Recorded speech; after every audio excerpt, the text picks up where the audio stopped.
चतरा के कुंदा प्रखंड के ककहिया गांव में PUCL की राज्य स्तरीय टीम ने वन विभाग की कार्रवाई से प्रभावित परिवारों से मुलाकात की। दस्तावेजों का निरीक्षण कर टीम ने न्याय सुनिश्चित करने का वादा किया। ग्रामीणों ने बताया कि बिना नोटिस वन विभाग ने 9 घर तोड़े, जिससे लोग तम्बू में ठंड झेलने को मजबूर हैं। मामले पर राष्ट्रीय स्तर पर रिपोर्ट सौंपी जाएगी। चतरा के सिमरिया प्रखंड में जिला विधिक सेवा प्राधिकार के तहत जागरूकता शिविर आयोजित हुआ। अधिकारियों ने साइबर क्राइम से बचाव के उपाय बताए, जैसे बैंक खाता जानकारी और OTP साझा न करना, नालसा हेल्पलाइन 15100 और साइबर क्राइम शिकायत नंबर 1930 की जानकारी दी गई। शिविर में ग्रामीणों को सुरक्षा उपाय के प्रति सतर्क किया गया। गिद्धौर पहुंचे सिमरिया विधायक कुमार उज्जवल ने राष्ट्रीय स्वयं सेवक संघ के प्रशिक्षण कार्यक्रम में भाग लिया और प्रशिक्षु से संवाद किया। बाद में भाजपा सदस्यता अभियान में शामिल होकर उन्होंने 2 दर्जन लोगों को पार्टी से जोड़ा। ग्रामीणों की समस्या सुनी, जहां निशा कुमारी ने घर न होने की शिकायत की। विधायक ने समाधान का भरोसा दिलाया। सिमरिया अनुमंडल पदाधिकारी सनी राज ने गिद्धौर प्रखंड कार्यालय पहुंचकर पंजी संधारण और विभिन्न प्रमाण पत्र प्रक्रियाओं की जांच की। सलगा गांव में विवादित जमीन का निरीक्षण करते हुए उन्होंने योगेश्वर यादव बनाम डमर यादव मामले का जायजा लिया।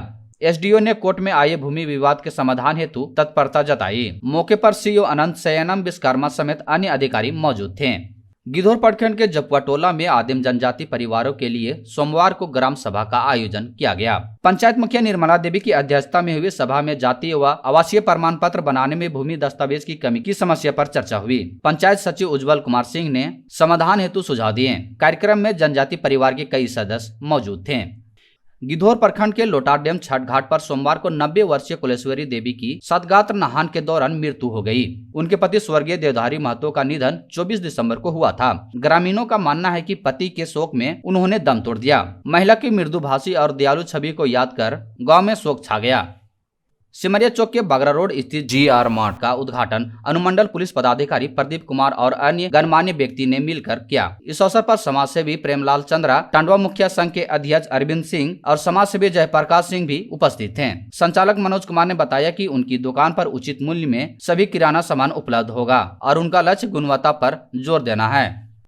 झरगांव, जिसे 2010 में राज्य का पहला आदर्श ग्राम घोषित किया गया था, का दौरा कर उपायुक्त ने ग्रामीणों के साथ बैठक की और उनके आर्थिक सशक्तिकरण के लिए कई योजनाओं पर विचार किया। वृक्षारोपण, मशरूम की खेती और फिश फील्ड जैसे रोजगार के अवसरों पर काम करने का निर्णय लिया। महिला मंडल ने पुराने लैंपस भवन के उपयोग का प्रस्ताव रखा, जिसे उपायुक्त ने सहमति दी।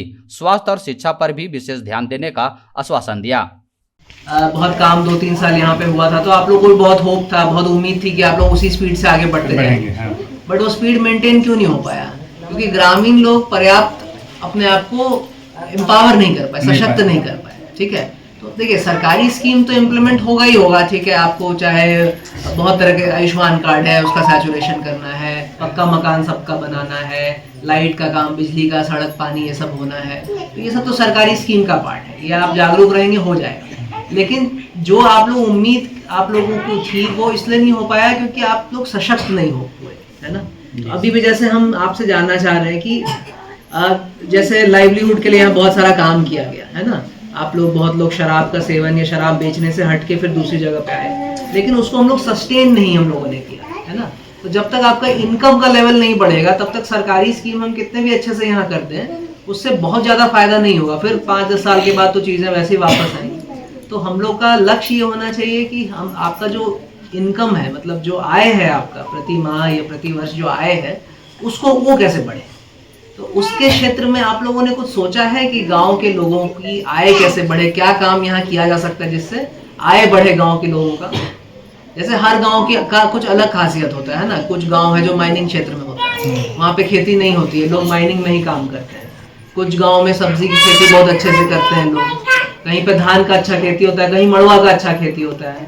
कहीं के लोग जो है कुछ खेती नहीं होता है, किसी और चीज़ में कोई प्रोसेसिंग में इन्वॉल्व रहते हैं, किसी चीज़ के प्रोसेसिंग करके पैसा कमाते हैं। तो ऐसा कुछ आप लोगों ने सोचा है? खास करके दीदी लोग को बहुत एक्सपीरियंस है, आप लोग RCT में गए, JSLPS से जुड़े हुए हैं, तो अपने आय को कैसे संवर्धन करना है ये कभी आप लोगों ने सोचा है?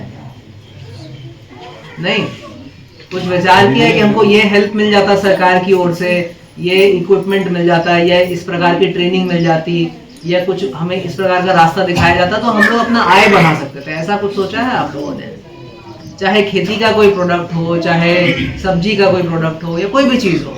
जैसे अभी कुछ दीदी लोग बताइए सिलाई का काम कर रही है ना, तो अभी तो आप लोग इंडिविजुअली कर रहे होंगे दीदी, अपने घर में एक मशीन है, सिलाई काम कर रहे हैं।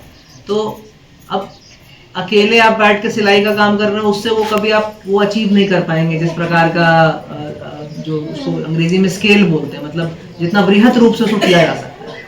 वही अगर आप एक छोटा सा शेड में 15 दीदी लोग मिलके एक टेलरिंग का कंपनी टाइप बना लें, एक कोऑपरेटिव बना लेंगे, तो फिर आप बड़े बड़े ऑर्डर्स ले सकते हैं, बड़े ऑर्डर्स डिलीवर कर सकते हैं, स्कूल के लिए यूनिफॉर्म बना सकते हैं, है ना, या स्वेटर्स बना सकते हैं। तो फिर आप आगे, अभी क्या है कि कोई आपके पास आता होगा, है ना, किसी का आपने शर्ट सिल दिया, किसी का कुर्ता सिल दिया, वो उसी प्रकार का काम आप करते हो। बट अगर आप 15-20 दीदी मिल जाएंगे और 20-25 मशीन्स ले लेंगे और इस प्रकार का एक बिल्डिंग बना लेंगे, और फिर हर दीदी अपना काम डिवाइड कर लेगी, है ना, कि कोई दीदी सिलाई करेगी, कोई मयूरहंड स्थित मॉडल पब्लिक स्कूल की विज्ञान प्रदर्शनी का आयोजन हुआ, जिसमें विद्यार्थियों ने हस्तकला विज्ञान मॉडल और औषधि का प्रदर्शन किया। उद्घाटन सिमरिया विधायक कुमार उज्जवल दास ने किया और विद्यार्थियों को वैज्ञानिक दृष्टिकोण को बढ़ावा देने की बात कही। प्रदर्शनी जल संरक्षण, स्वचालित प्रणालियों और अन्य वैज्ञानिक तकनीकों पर आधारित मॉडलों का प्रदर्शन किया गया। विधायक ने विद्यालय में 11 कंप्यूटर वाले कक्षा का भी उद्घाटन किया।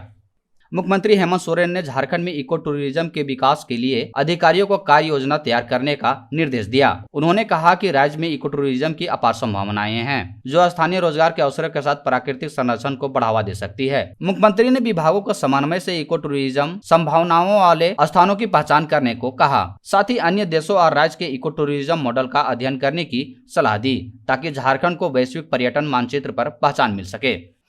चक्रधरपुर के गोयलकेरा थाना क्षेत्र के दलकी गांव में रविवार शाम एक तेज रफ्तार ट्रक ने 30 वर्षीय अनिल नायक को रौंद दिया, जिससे उसकी मौत हो गई। अनिल सड़क पर पैदल चल रहे थे और मोबाइल फोन से बात कर रहे थे। हादसे के बाद ट्रक चालक वाहन छोड़कर घुसाए। ग्रामीणों ने ट्रक को रोक लिया, लेकिन चालक भागने में सफल रहा। पुलिस ने शव को पोस्टमार्टम के लिए भेज दिया। टंडवा के पास मंडेर में राख ढुलाई कर रहे एक अनियंत्रित हाईवा ने मोटरसाइकिल सवार 3 युवकों को टक्कर मार दी, जिससे वे गंभीर रूप से घायल हो गए। घायल युवकों को इलाज के लिए अस्पताल में भर्ती कराया गया। बताया जा रहा है कि हाईवा ने नो एंट्री से बचने के लिए मगध बाईपास सड़क का अवैध रूप से उपयोग किया। ग्रामीणों में वाहन की लापरवाही को लेकर आक्रोश है। पश्चिमी सिंहभूम के जिला दंडाधिकारी श्री कुलदीप चौधरी के निर्देश पर बंदगांव अंचल अधिकारी और स्थानीय थाना पुलिस ने टेम्बो के जंगल क्षेत्र में अवैध अफीम की खेती के खिलाफ कार्रवाई की। इस दौरान करीब 4 एकड़ में उगाई गई अफीम की फसल को ट्रैक्टर के माध्यम से नष्ट किया गया। यह कार्रवाई मादक पदार्थ के उत्पादन और भंडारण पर अंकुश लगाने के उद्देश्य से की गई। गुमला में बढ़ती नशाखोरी के खिलाफ कार्रवाई के तहत गुमला थाना पुलिस शांतिनगर मैदान में छापेमारी कर अजय कुमार साहू को 80 ग्राम ब्राउन शुगर के साथ गिरफ्तार किया। पुलिस ने आरोपी के खिलाफ मामला दर्ज किया और उसे न्यायिक हिरासत में भेज दिया। एसपी शंभू कुमार सिंह के दिशा निर्देश पर इस माह अब तक गुमला पुलिस ने 6 नशा तस्करों को गिरफ्तार किया।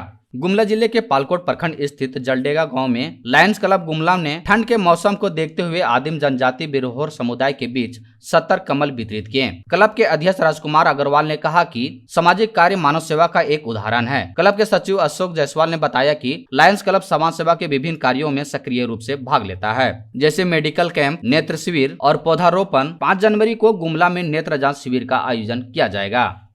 पश्चिम बंगाल के बांकुरा जिले के गोसाडी गांव में वन विभाग की टीम ने उड़ीसा के सिमलीपाल अभयारण्य से निकली गर्भवती बाघिन को पकड़ने में सफलता पाई। बाघिन ने ग्रामीण इलाकों में डर का माहौल बना दिया था। वन विभाग ने ट्रैकिंग, मॉनिटरिंग, पिंजरे और दवा का इस्तेमाल करते हुए उसे सुरक्षित रूप से पकड़ा। गर्भवती होने के कारण बाघिन को अत्यधिक सतर्कता के साथ पकड़ा गया, ताकि उसके और उसके शावकों को कोई नुकसान न पहुंचे। फिलहाल बाघिन की स्वास्थ्य जाँच की जा रही है और स्वास्थ्य ठीक होने पर उसे जंगल में छोड़ दिया जाएगा। 28 दिसंबर 2024 के तरुण हुरिया ने चक्रधरपुर मंडल रेल प्रबंधक का पदभार ग्रहण किया। वे 1999 बैच के भारतीय रेलवे यांत्रिक इंजीनियर सेवा के अधिकारी हैं और भारतीय रेलवे में लगभग 3 दशक का अनुभव रखते हैं। इससे पहले उन्होंने पूर्वी तट रेलवे, कोंकण रेलवे और पश्चिमी रेलवे में महत्वपूर्ण पदों पर कार्य किया है। चक्रधरपुर मंडल में उनके नेतृत्व में रेलवे की कार्य क्षमता और विकास में वृद्धि की उम्मीद है। सेंट्रल कोलफील्ड लिमिटेड और सीनी संस्था के संयुक्त तत्वाधान में सोमवार को रेफरल अस्पताल सिमरिया में प्रखंड स्तरीय निक्षय पोषण योजना का शुभारंभ हुआ। इस दौरान 28 उपचाररत टीबी मरीजों के बीच पोषण टोकरी का वितरण किया गया। मुख्य अतिथि डॉक्टर अफान अहमद ने बताया कि हर महीने टीबी मरीजों को पोषण टोकरी दी जाएगी और समय पर स्वास्थ्य जाँच तथा दवाइयों का सेवन जरूरी है, ताकि टीबी को पूरी तरह से समाप्त किया जा सके।